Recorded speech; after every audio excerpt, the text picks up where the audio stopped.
نعرے صلوات.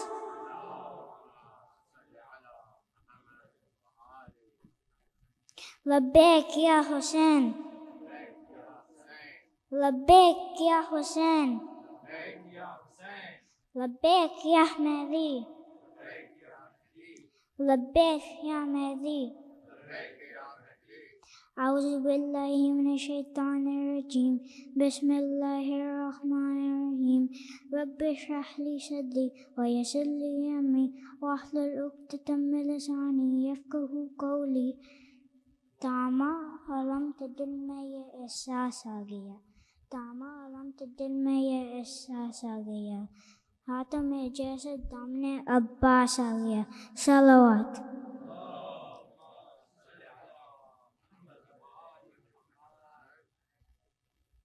قدم قدم پہ ایک کام کرتا ہوں، علی والوں کے احترام کرتا ہوں. دیکھوں جگ آجی کرم، اس کو جھک کر سلام کرتا ہوں. صلوات.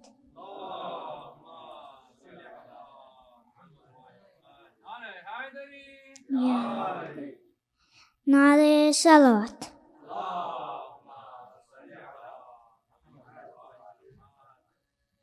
عزت ملی ہے مجھ کو اوقات سے بڑھ کر، عزت ملی ہے مجھ کو اوقات سے بڑھ کر.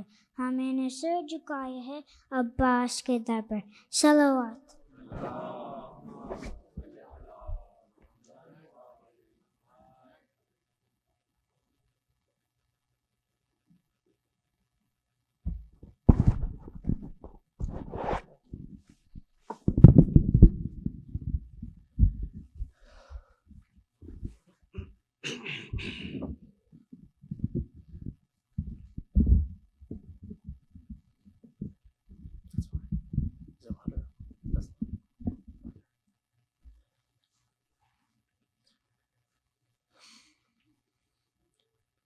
آ جاؤ چاند میرے، تیری پیاس میں بجھاؤں، اصغر میں تیری ماں ہوں. بیٹا تمہارا قاتل میرے سامنے کھڑا ہے، جانے کیوں ہنس رہا ہے. چادر بھی لٹ چکی ہے، منہ کس طرح چھپاؤں، اصغر میں تیری ماں ہوں. تیرے جھولے کو سکینہ رو رو کے چومتی ہے، تجھے گھر میں ڈھونڈتی ہے. تیری موت کی خبر میں کیسے اسے سناؤں، اصغر میں تیری ماں ہوں. نیزے سے گر رہا ہے ننھا سر سر تمہارا، دل روتا ہے ہمارا. میرے ہاتھ تو بندھے ہیں، سر کس طرح اٹھاؤں، اصغر میں تیری ماں ہوں. جھولے کے ساتھ بیٹا میرے ہاتھ جل گئے ہیں، ظالم بھی ہنس رہے ہیں. تیری آخری نشانی کس طرح سے بچاؤں، اصغر میں تیری ماں ہوں. صلوات.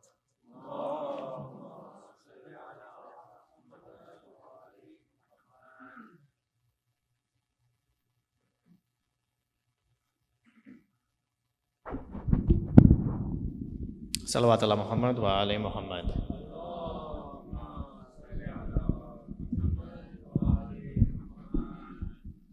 Now, we have a very special presentation today.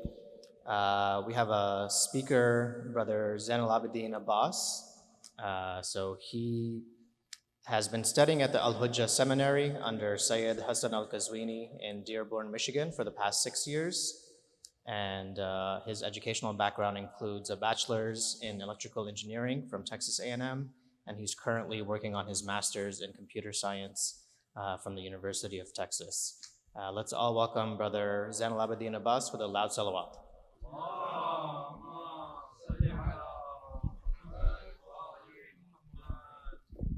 أعوذ بالله من الشيطان الرجيم بسم الله الرحمن الرحيم الحمد لله رب العالمين وصلى الله على سيدنا محمد والطيبين والطاهرين اللهم I begin in the name of Allah, the Beneficent, the Merciful, who has created this perfect dunya, and I send salutations and blessings upon his greatest creation, Muhammad al-Mustafa sallallahu alayhi wa sallam, Allahumma salli ala Muhammad. And I send blessings and salutations upon his progeny, especially the Imam of our time, Imam Mahdi alayhi salam, Allahumma salli ala.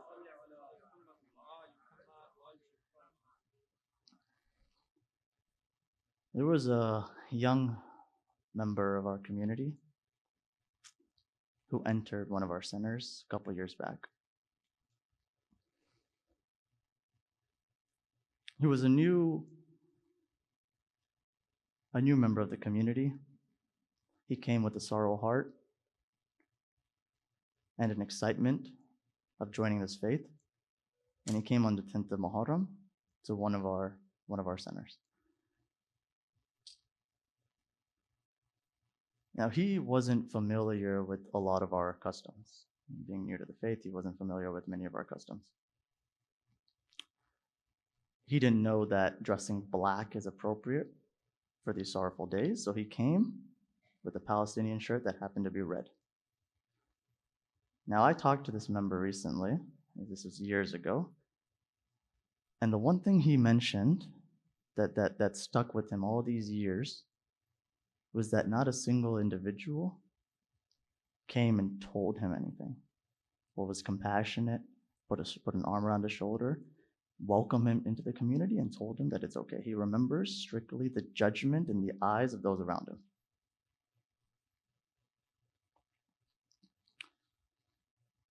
We, as a community, this is something that I've heard often about our community and about our centers, and that we are not welcoming. That those who don't fit into the ideology and way of thinking that we have are oftentimes estranged, are oftentimes left out, and we don't even notice their absences. And when they come, when they do the hard and difficult things of coming in an unfamiliar situation, we don't open our arms, and instead we judge them for their shortcomings as if we have none. Now, one could say that, okay, fine, no problem. Easy solution. I'll keep my eyes out. I'll make sure I'm at the door. I'll invite everybody in. Khalas, we're done. We're good. Rarely is such a solution that easy. Rarely do our actions manifest in a way that unites people and turns something as big as a group of people into a community just by bandaging over some of our surface level actions. We need to dive and analyze the root core of our shortcomings and what we're lacking. Why are we only a group of people and not a community? And are we striving and aspiring to reach that?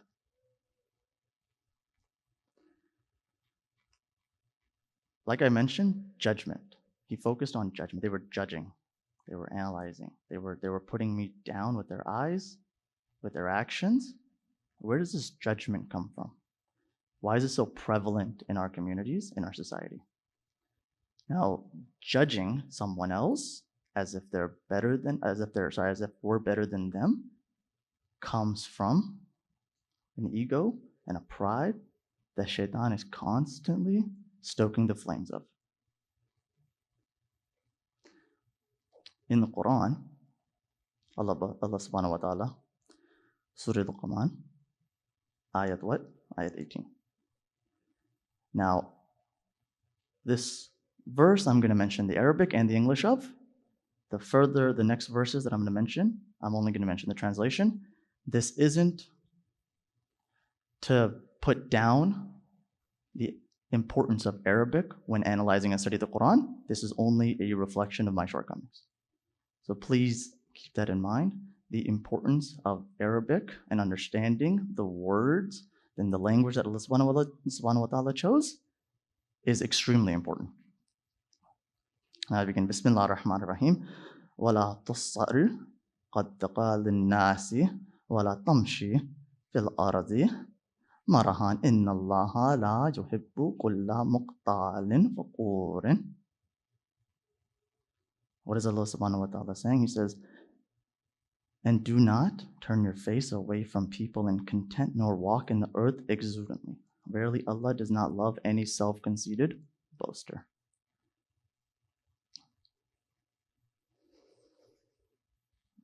Arrogance is the seed in us that Shaitan uses to target all of his strategies.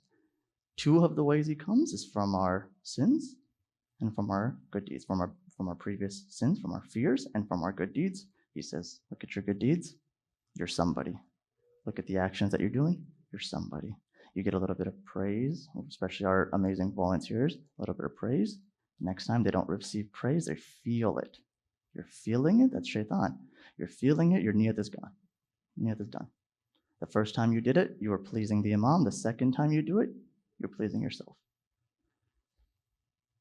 Our scholars embody the purest of humilities. And we're not even talking about Imams. We're not even talking about the companions of the Imams. We're talking about our scholars. Allama Tabatabai, who as a community, as a Shia Ummah, we have yet to appreciate his contributions.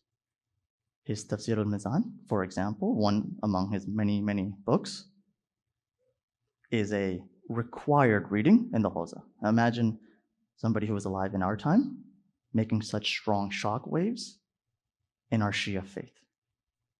And yet we still don't put him at the high status. That's a conversation for another day. He was getting praised one day about Mizan. One of his students, one of the people in the city, the town, etc., they were praising him. This book, it's amazing, it's required reading, etc., etc. He said, please don't praise me in the case that I get pleased by this and that my sincerity goes away. He doesn't even want to be pleased about any good thing said about him in the case that Allah subhanahu wa ta'ala becomes upset with him and his sincerity is gone. This is the status of what we should strive to achieve. There was a scholar whose father attended a lecture. In the lecture, the man who was sitting and speaking mentioned many points of wisdom from a book. In that book, it had such a profound effect that father went back to his son afterwards, son who's a scholar, and said, oh son, you should check out this book. You should read this book, you'll learn something from it. Try to learn something from it, you'll enjoy it. The son turns around and says, yes, father, inshallah, I'll learn. That son is one who wrote the book. Never mentioned it.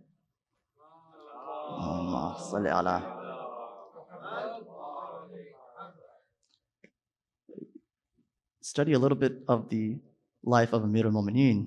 You'll see that at the time of the Prophet, there's barely any hadith by him. This is an individual who the Prophet said, O Ali, only you and Allah understand me, and only I and Allah understand you, and only you and I understand Allah. That individual is so humble. He understood that at the time of the Prophet, I'm the secret Quran, he's the visible Quran. Didn't mention anything. Now, how do we tackle this seed of arrogance, this entity inside of our nafs? How do we break it down? How do we destroy it? Lama Tabatabai received a letter from a student. Now this student is studying in the Hawza, and the student wrote to him and says that this dunya is corrupting me. This is a reminder for us. This student is in the Hawza every day, in the city of Najaf or He is around the shrines of the Imams. His distractions are much less than ours. His desires are much more controlled than ours. And yet he still acknowledged that his ego is being pulled. It's being stoked. So he reached out to the Imam. He reached out to the Allama. And Allama Tabatabai, he said, basic thing you can do every morning, wake up with the intention that, oh Allah, every single one of my actions will be done for what? To gain closeness to you. Every night before you go to bed, reflect for 2 minutes every action you did and see if you did that. Repeat that day after day after day after day. Contemplation and reflection don't happen if you're not willing to kill the ego inside. The more you learn, both in width and in depth, the more humble you'll become. What do I mean? In depth, it means understanding the essence of Allah. There are certain topics that the more you learn, the more you acknowledge what you don't know. Theology, for example, when you start thinking and understanding the essence of Allah, you realize how little we know of Him, but yet you get in more awe of Him. That awe is what we're trying to reach. We don't understand depths that we don't understand. Simple as that. We don't know layers past our own limitations. And with understanding of diversity of knowledge, the more fields that you know, the more expertise that you learn, the more you acknowledge what little you know. There's a sense of humility that builds up in that. If you know a little bit and your worldview is small and it's already full, then you think you know everything. You have to expand that worldview, then you'll gain a little bit of humility. Surah 45, verse 3, Allah subhanahu wa ta'ala says, indeed in the heavens and the earth there are signs for the faithful, and in your creation too, and whatever animals that He scatters abroad, there are signs for a people who have certainty. If you look at the life of Ayatollah Khomeini, for almost 1 hour, 2 hours before Maghrib Namaz, he would sit in his courtyard, drink tea. He would walk, he would pace, be outside. We see great philosophers spend a lot of time in nature. You can understand so many things. You can learn so many things from the bark of a tree, but yet if you think you're somebody, you won't learn in the presence of an imam. We see many so-called companions who sat in front of the greatest, didn't learn, for lack of a better term, squat. And yet we see those who have never met an imam, who have never had a teacher, have the wisest of knowledge. Seeking knowledge is extremely, extremely abundant. It's not about knowing knowledge, it's about seeking knowledge. The angels humble themselves in front of who? The one who seeks knowledge. And true knowledge you can't gain from seeking. True knowledge is placed into the heart of a believer, but you can't be a believer if you have arrogance. Seeking knowledge kills that arrogance. Seeking knowledge eradicates that arrogance. There is a Canadian poet who once said, I sit before flowers hoping they will train me in the art of opening up. I stand on mountaintops believing that avalanches will teach me to let go. I know nothing, but I'm here to learn. That is the mentality that we have to come with. We know nothing, but we're here to learn. We are nothing, merely vessels that were given the gift of life, given the gift to acknowledge our Creator, and it's incumbent upon us not to squander that opportunity. Now, the second aspect of what holds us back from being a community that is humble and welcoming. Again, when I say humble and welcoming, we're just merely, companions with each other. We need to get to the point where we want to invite our Muslim Shia neighbor to come live next to us. Right now, most of us wouldn't want to live next to us. We don't want the other person to know what we're doing. That's not a community. We're just like those who judged the new convert. No difference. We need to transition from that to this. Two main points that are holding back: arrogance, and the second one, which in our day and age gets a lot of attention, is the prevalent occurrence of what? Anxiety and depression. We don't acknowledge these things as within us, we acknowledge them as separate from us. Islam, when Allah subhanahu wa ta'ala says, I've given you nothing more than what you can bear, this is encompassed in that. Again, I don't mean to discuss those who have clinical versions of these issues, that's separate, but that's a small minority that we've made into a majority. We've taken this and put it on ourselves. We have self-diagnosed. Now, I'm going to start with a quote from Dr. Meg Jay, who's a PhD clinical psychologist who specializes in young development. The reason I'm going to start with this and not end with this is that if I started with Hadith and Quran trying to talk about mental health, half people wouldn't listen. They would say that this doesn't relate to me. Islam doesn't know.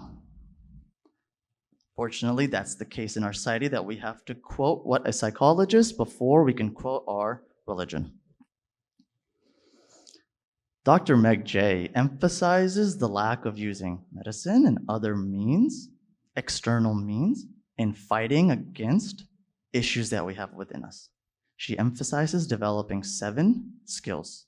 What are these? The skill of work, socializing, exercise, and physical relationships, what to put in your body, and the skill of thinking.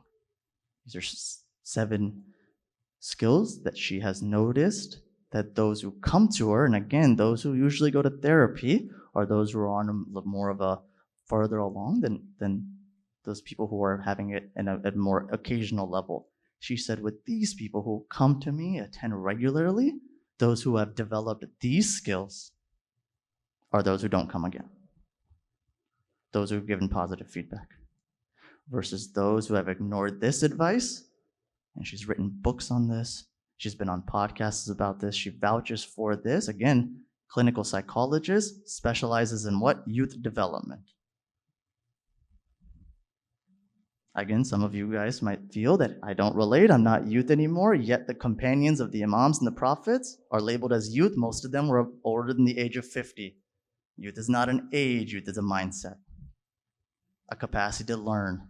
And Amir al-Mu'mineen says that a youth is one who's open for pasture. He's willing to learn anything that he puts.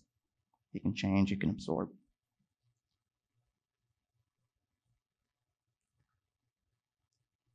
Rasulullah sallallahu alayhi wa sallam mentions that people are asleep and only wake when they die.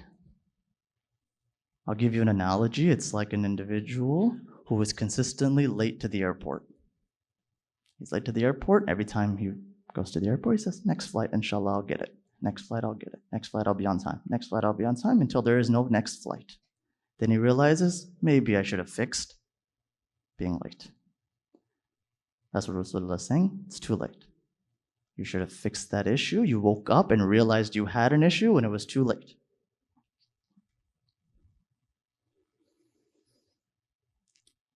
Allah subhanahu wa ta'ala, Surah 23, verse 99 says, when death comes to one of them, referring to people, they say, what? My Lord, take me back, that I may act righteously in what I have left behind. What is Allah subhanahu wa ta'ala's response? He says, by no means, these are mere words that they say. And ahead of them is a barrier until the day they will be resurrected.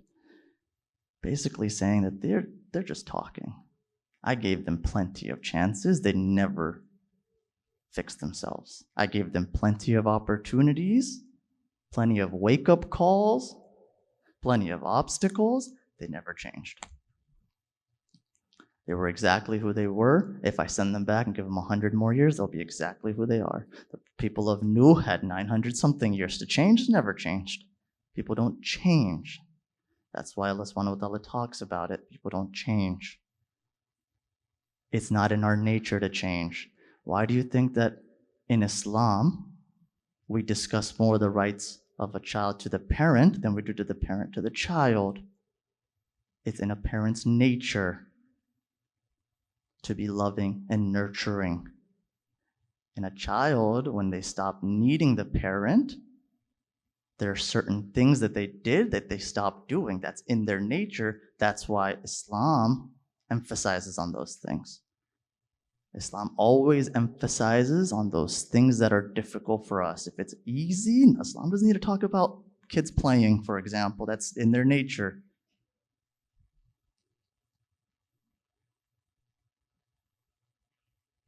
Amir al-Mu'mineen says, day and night are constantly affecting you, so you should also try to affect them. What does he mean here?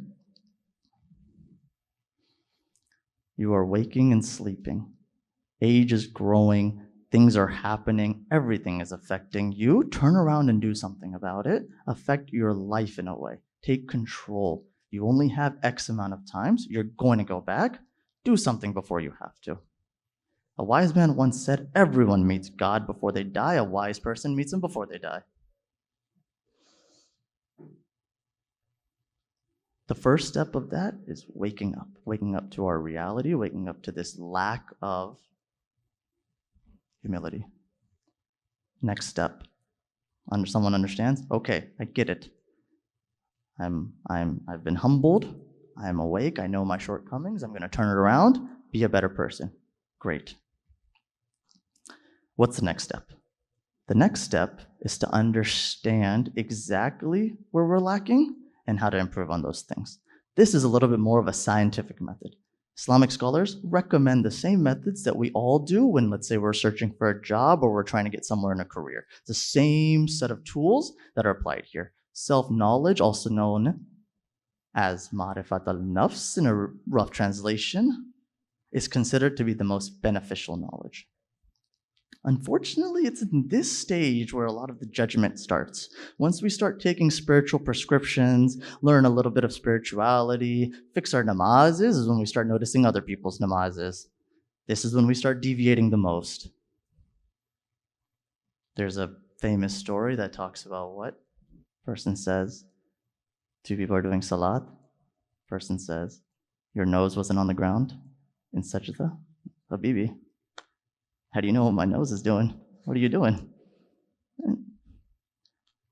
It's in this stage, once we start learning a little bit, read a couple of hadiths, memorize a couple of these, that we come sit up here, like myself.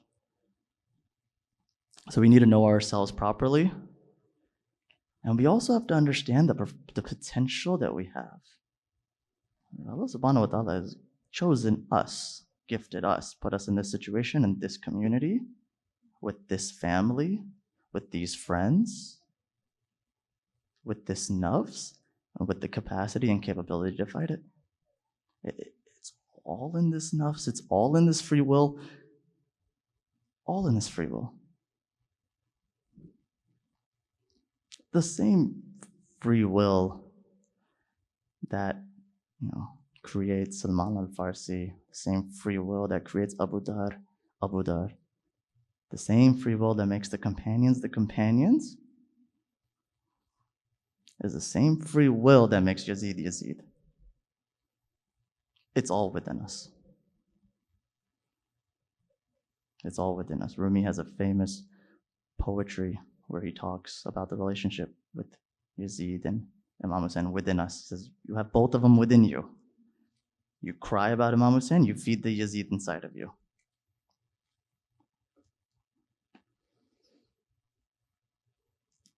We need to understand our potential, and we need to set high goals for ourselves.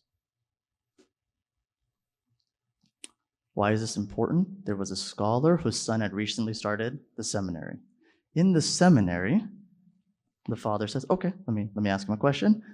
Basically the same questions all our fathers ask me. What do you want to do when you grow up? What do you want to be? maybe not this generation, maybe last generation, the fathers didn't really ask. There was a little bit more of a push into a certain career path, but they did that out of love, if only we understood then. But that's neither here nor there. The father asked his son, what are you trying to gain with this knowledge? Where are you trying to reach? What status are you trying to get to? What's your goal? The son replies, the humble son replies, I want to be like you, Father. I want to reach your status, your level of knowledge. The father replies, I'm really unhappy with this response. I tried to strive to reach the status and the knowledge of Imam Jafar Sadiq alayhi salam. Allahumma salli ala. I tried to reach the status of Imam Jafar Sadiq, and because of that goal, I only got to where I am now. If your goal is to reach me, you're going to accomplish nothing. It's important for us to acknowledge. It's important for us to understand and place high goals for ourselves. And Amir al-Mu'mineen says, the wise aim for perfection. Why is this? Those who aim for perfection are usually excellent. If you don't even aim high, you're not going to land in greatness. Not to sound like a sports coach or anything, but you get the gist.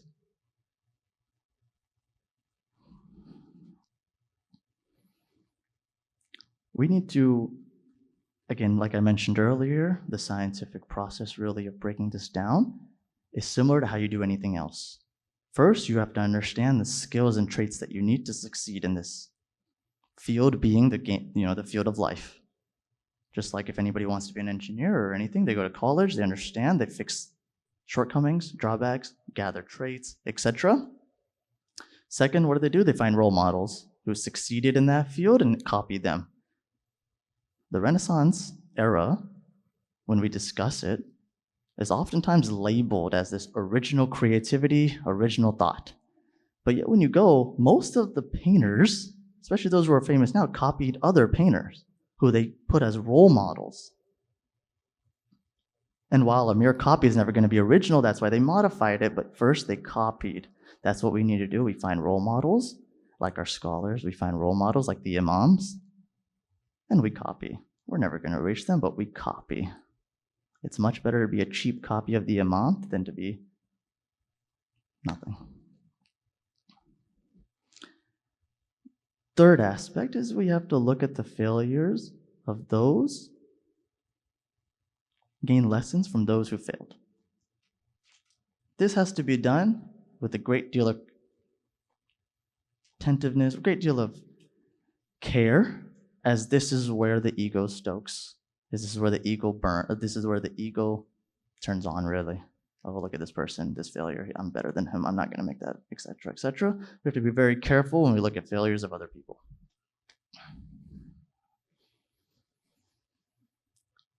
Chapter 5 in the Quran, verse 105, Allah subhanahu wa ta'ala mentions, "Oh, you have faith, take care of your own souls. He who strays cannot hurt you. If you are guided, to Allah will be the return of you all, whereat He will inform you concerning what you used to do." Allah subhanahu wa ta'ala here is mentioning, harping on, take care of yourselves. Worry about yourselves in this development, not in the social aspect. There's a social responsibility that you have in nurturing community and bringing each other up. There's a responsibility you have to parents. This is not what Allah subhanahu wa ta'ala is talking about. This is talking about what in your faith. Oh, you who have faith. Concerning your deen, take care of your own souls. That's it. The Prophet mentions, blessed is the one who is so busy thinking about his own deficiencies that he has no time to think about the deficiencies of others. Sorry. We have to perform acts of piety and refrain from sins almost at the same level of intensity. Rumi has a famous story where he talks about a man with wheat in a storehouse. In a storehouse, the man filled up wheat, goes the next day, it's gone down. He puts a lock, thinking that's going to solve the problem. Somebody's coming in and stealing it, leaves, comes back the next day, it's gone. Wheat's even lower. Says, okay, I'll sleep here. Spends the night, notices rats. That's our sins. The wheats are good deeds. You have to emphasize both at an equal level. Many of our good deeds are being eaten away by our sins. It's extremely important to develop a sense of piety, which is done, which is done by the removal of sins. Allah mentions, chapter 5, verse 27, Allah accepts only from the God-wary. Only those who acknowledge Him and understand Him is who He accepts what? Good deeds from, forgiveness from, anything.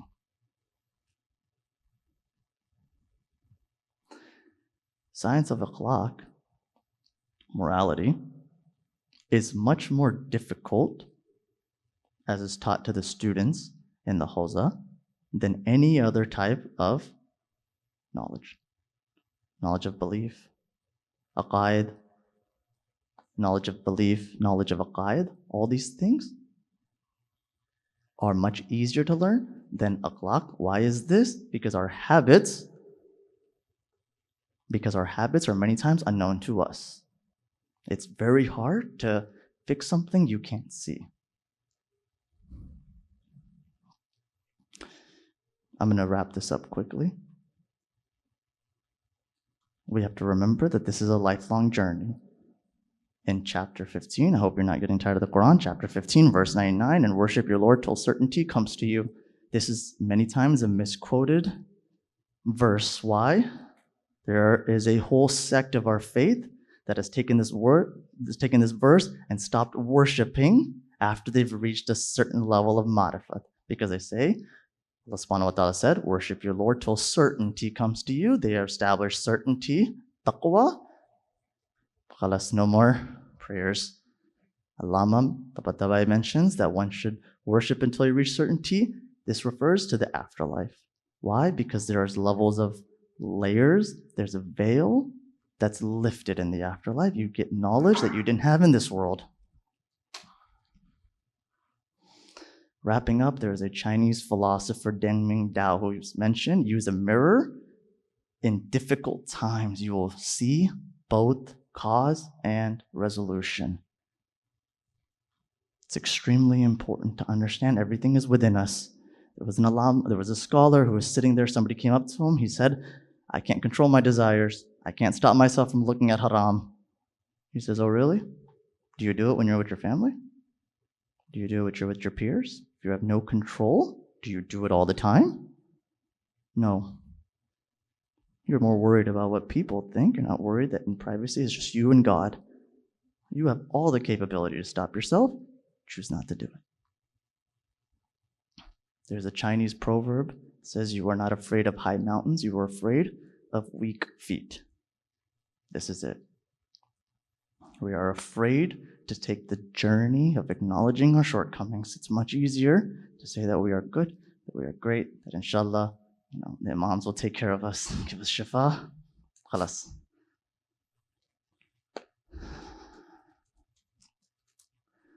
Now, when we talk about humility,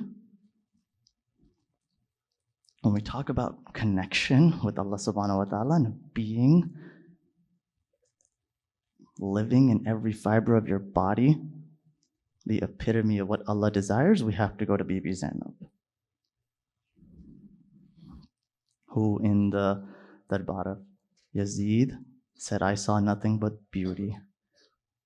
Who in the journey to Kufa and to Sham never missed a namaz al-shab. The 5-year-old Bibi would wait for her father the same way her mother would wait for her father. When Zainab saw that Amir al-Mu'mineen was missing Zahra, she would hold his shoulder, she would hold his hand. Look at the trials and tribulations this Bibi went through to have such firm conviction on the will of Allah. In Hijazi culture, a mother would take the wife to the house of the husband. When it came time for the Bibi to get married, she would stand there on the other side of the wall. Amir al-Mu'mineen would be crying. He would be weeping. Why? There was no mother. Bibi Fizza would come and take her. She was the representative mother. Amir al-Mu'mineen would look after her. Bibi Zainab would go. She would lift her hands and ask Allah. Next day, Oh Allah, I'm imploring to you, I've never gone a day without Hussein. Everybody knew this. Abdullah knew this. That's why he was commanded to let her be with Hussein when she needed to. This Bibi who was separated from her brother stood in that darbar with firm conviction. Amir al-Mu'mineen, when he was in Kufa, when he got off the mimbar, he would tell his son, "Oh, Hassan, I miss my daughters. Please get them for me." Imam Hassan would come back and say, "Oh, my father, my sister's here." Amir al-Mu'mineen said, "For you, let at night." I mean, look at this. Amir al-Mu'mineen didn't even want her out in the day in a covering. When night fell, he would go to the edge of the city.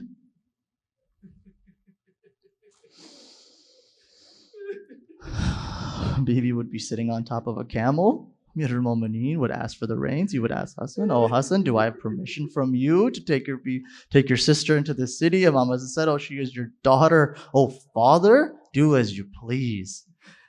Amir al-Mu'mineen would take the reins and slowly begin going into Kufa. And as he's going, he would point out everything. He would say, "Oh, Zainab, look at the first street of Kufa. Look at the outskirts of Kufa. Look at the first road of Kufa." When they got to the bazaar, Amir al-Mu'mineen said, "Look at the bazaar of Kufa." When he said that, Bibi couldn't take it anymore. She said, "Oh, Baba, why are you telling me? Tell Abbas.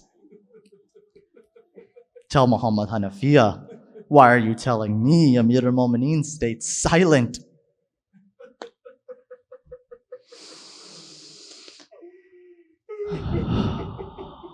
When Bibi gets back to Medina, she goes to the grave of Rasulullah. She says, "Oh, Rasulullah, I wish I could tell you what they did to your grandson.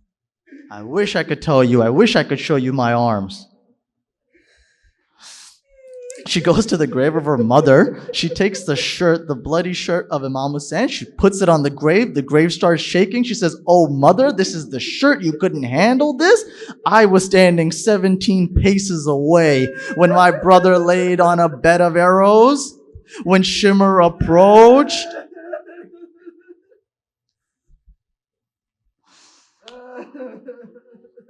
The same way when Bibi Fatima was crying when Rasulullah was on the deathbed and Rasulullah whispered something in her ear and she smiled. Similar situation happens when Amir al-Mu'mineen's on his deathbed and he whispers something to Zainab. Where do we see this? We see this in Sham. We get to the outskirts of Sham. Bibi sits outside the door. They start beating on Imam Zainul Abidin. The fourth Imam comes. He says, "Oh, Bibi, you are startled. Oh, my aunt, let's go inside." Bibi says, "I can't go inside. My father told me that the hardest part of your journey will come to Sham. Wait for me. I'll come and take you in." A period of time passes. Bibi sits. She gets up. She says, "Assalamu alaikum ya Amir al-Mu'mineen." Goes inside. Inna lillahi wa inna ilayhi raji'un.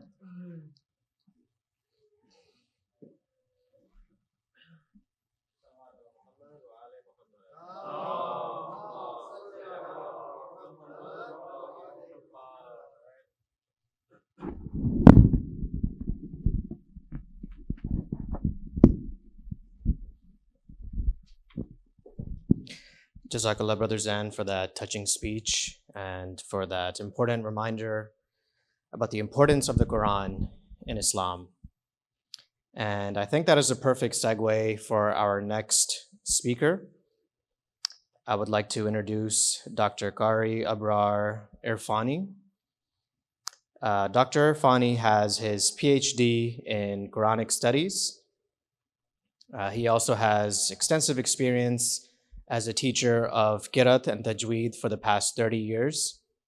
Currently, Dr. Irfani is the resident alim of the Ali Center in Houston. And one of my favorite things about Dr. Qari is truly his Quran recitation. This is one of the reasons that we invite him here to our center frequently, is because he reminds us about the importance of the Quran and listening to the Quran and what the Quran is trying to tell us through its beautiful words. In Islam, we know the importance of the Quran, but how many times do we actually open the Quran and look at it or read it or understand the words and the message in the Quran?